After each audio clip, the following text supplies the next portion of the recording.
Am I wrong for my reaction when I learned that my fiance returned my wedding dress and replaced it with the one his mom picked out for me? My fiance, male 33, and I, female 28, are getting married in December. His mom is the intrusive type, but she's nice overall, and we somewhat get along. I hate to admit that wedding planning has been an absolute nightmare. His mom wasn't willing to agree on most things, and my fiance said that since he's her only son, then I should respect and appreciate this vision she has for the wedding and how it should be. My vision is the only one that matters because I'm the one getting married. That's it.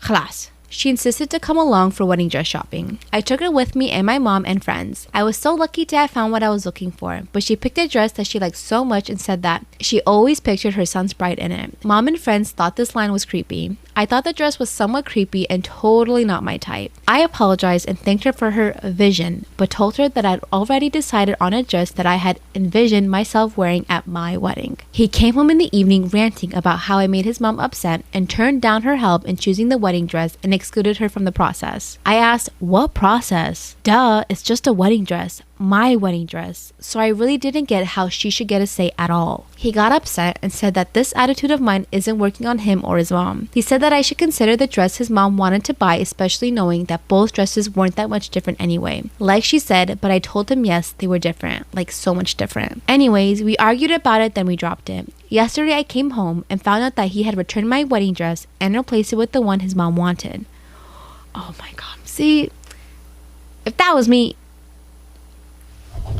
you would have caught some hands. I would have been pissed. I called him and he was straightforward about what he did and why he did it. I lost it and started screaming at him. He asked me to calm down and really give this dress a chance. I refused to even listen. I screamed at him without giving him a chance to speak. He got home and we had an argument. I then went to stay with one of my friends and he kept calling and then texting saying that I was overreacting and that it's his wedding too, so it wasn't cool how I screamed at him. He insisted I give this dress a chance. He went on and on about how his mom had a vision and good intentions and just wants what's best for me as her future daughter-in-law. My mom is livid and has been wanting to go scream at him and his mom, but my dad said that this isn't worth ruining my relationship with my in-laws over. He suggested I wisen up and go with the flow, but is it too much for me to be able to pick out my own wedding dress without being guilted about it just to keep the peace? Am I the asshole for my reaction? Am I wrong for sending my boyfriend a photo of me at the hospital? I, 20 female, was recently admitted into a hospital for a night due to a serious but no life-threatening illness. I was completely out of it for several days with horrible pain before my roommate convinced me to get medical help. She took off work to stay with me in the hospital, and I cannot express how much her support has helped as my own family lives too far away. Now, I've been dating Sam, 19 male, for about 9 months. He knew I was sick, and so I texted him when I was first going into the hospital to update him. Since he was working, he didn't read the messages until much later. I sent him around 6 texts, updating him with what the nurses were saying and including a photo of me on IV giving a thumbs up. It was my first time ever in the hospital, and I just wanted to keep this shitty situation as lighthearted as possible. He responded a few hours later with a thumbs up, and that was all. I asked if everything was alright, and he said, yeah, just you being in the hospital is giving me a lot of anxiety. I'd rather not see you looking like that. I told him that was okay and didn't message him for the rest of the night, not thinking much of it. The next afternoon, his mom called me asking if I was okay. She had the impression that I sent him the hospital photo after he told me not to share any information and was disrespecting his request. She reminded me that his grandfather only died a year earlier, where Sam had to spend a lot of time in and out of the hospital, so the updates were making him grieve all over again. I apologized to her and sent him a text saying I didn't mean to hurt his feelings, and he left me on red. Oh hell.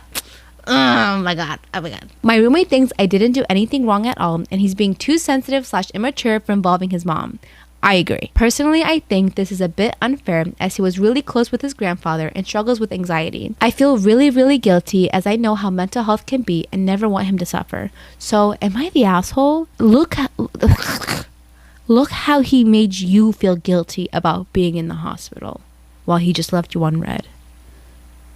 Think about that. He made you feel guilty for being in the hospital and he left you on red. My husband's nephew put his hand on me while I was sleeping. If I tell anyone, this whole family will be ruined. My husband's nephew and godson is 15. My husband got a job offer overseas for a month. We live in a house, and because I felt uncomfortable living alone in the house, my sister-in-law, my husband's sister, suggested that I stayed with them in their guest room. I love my husband's family. They're a big, loving family that took me in and welcomed me with open heart and arms, even with me coming from a broken home with no family to love me, especially his oldest sister, 47-ish. My husband and I are both 41 and 32. I loved staying with my sister-in-law. Everything was going great besides missing my husband, who I spoke to a couple times a day. I'm a night owl and everyone went to bed yesterday. I stayed up in the living room to binge House of Dragon. I must have fallen asleep on the couch. I woke up later to my nephew's hand under my shirt. I pushed him away, but he put his hand on my mouth and pushed me back on the couch. He hit me hard a couple times and told me to stop moving. I grabbed a cola glass that I had on the coffee table and hit him with it. My sister-in-law must have heard him grunting in pain and came downstairs. She started hitting him and pushing him out. She asked him to go to that guest house and she went after him probably to see his head injury because he was bleeding. She later came back and took me to the bathroom because I had peed myself and cut my hand with the glass. She later gave me sleeping pills and stayed with me in the room. I woke up today at noon. Everyone but my sister-in-law was away. All of the warmth had gone. She told me that she was so disappointed in me. She opened her home to me, yet I used her son. I told her that she knew the truth. She saw everything. She said that she saw nothing and nobody will believe someone like me, and if I wanted it on my conscience to break this family. I wanted to leave, but she blocked my way because what will the family say? I started crying and begged her to let me go, and I won't say anything. Now I'm home and I don't know what to do.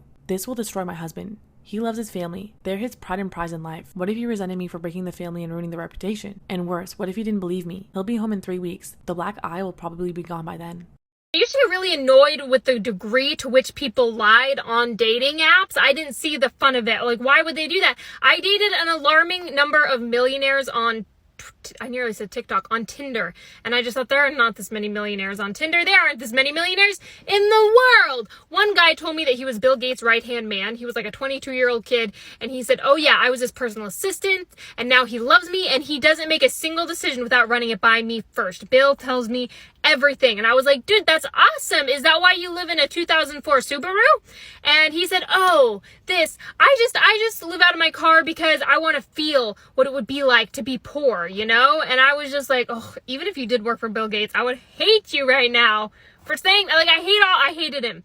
But anyway, I was like, I hate the lying. I don't see the point of it, until I got this new roommate in college. I didn't know her at all. We just happened to move in together. We got invited to a party together. So we went to said party. This guy was there. He talked to both of us individually and then approached us when we were standing next to each other and said, whoa, are you guys sisters? Because anytime I'm standing next to another blonde young woman, people assume that we're sisters. Never have my sister and I been asked if we were sisters. We've been asked if we were dating. We haven't been asked if we were sisters. So dude walks up and says, whoa, are you two sisters? And my roommate, for reasons I don't know why, who I just met, said, no, we're not sisters, but we did grow up together. And then he said, cool, where are you from? At the same time, I said Seattle, she said SoCal, and we both looked at each other. And he said, wait, how did you grow up together if you lived in different states? And I said, well, my grandparents lived in Southern California, so I used to go down every summer to visit, and her family got a German Shepherd puppy one summer, and I asked if I could come over and play with it, and then we were best friends ever since, because I was so excited about the lying thing. I was like on board, and we were on a roll. And he said, that's awesome. And then you guys came to college together. And I said, yeah. And he said, what are you guys studying? And my roommate said, we're dance majors. We can't dance a lick, but she said, we're dance majors. And then this dude had the audacity to tell us that dancing is not a good major to pick, and we weren't going to make any money off of it. And I was offended on behalf of dance majors, and my roommate was offended too. And she said, no, because we go home to Southern California every summer and we work in Hollywood. And he was like, what? No, you don't. Like, what movies even need dancers in them? And we said we were in the new Jurassic World movie. We were the Velociraptors. Look it up. They used dancers to play as the Velociraptors. This guy thought we were awesome. But then he wandered away and he walked up to the host of the party and he was like, those girls who were the Velociraptors in Jurassic Park are so cool. And our friend said, who was in Jurassic Park or Jurassic World? And he looked over and he saw us and he was like, oh, buddy, those girls lied to you so hard. Am I the asshole for refusing to give my boyfriend a copy of the key to my deceased friend's place? My female 27, friend of 15 years, Aaron, male 30, passed away a few weeks ago. He wasn't married nor had a family, and I'm the one responsible for his belongings and apartment. I keep the key with me to visit the apartment every weekend to check on it. My boyfriend noticed and asked to have a copy of the key to the apartment. I was utterly confused by his request, so I asked for what? He and Aaron weren't even that close, given that he and I had been dating for 6 months. He got offended and accused me of gatekeeping Aaron's memory. I said that I was sorry, but am I the asshole for refusing to give my boyfriend a copy of the key to my deceased friend's place? He got offended and accused me of gatekeeping Aaron's memory. I said I was sorry, but Aaron's apartment has valuable stuff that I cannot risk missing, and besides, what business could he possibly have there? He got offended and accused me of implying that he's untrustworthy and a thief. I tried to cut the argument, but he kept going on about how I hurt his feelings and showed an incredible amount of distrust towards him. He went home, but the texting kept going. He's insisting, saying that if I trust him, then I have to let him have a copy of the key. Something suspicious is definitely going on here. Do not give him the key and maybe even go through the phone. Am I the asshole for serving my boyfriend's parents pizza for dinner? So I, female 28, have been dating my boyfriend 31 for 7 months. His family are of Italian origins and they take a lot of pride in it. They invited me to their house several times, and last night his parents came over to the apartment for the first time. They were visiting a friend and said they decided to stop by for dinner. I freaked out when they said dinner because it was late, I was working and had no time to cook. So I went and ordered a pizza, but the second the parents saw the pizza, they got pissed. His dad gave me a nasty stare, then said I was intentionally serving them pizza because they were Italian. In other words, I was mocking them and assuming that all they would eat is Italian. Am I the asshole for serving my boyfriend's parents pizza for dinner? He said that assuming that they'd only eat Italian food was racist. I was so confused and said I didn't think it was interpreted that way. He said, if you had Asian guests over, would you serve them just sushi?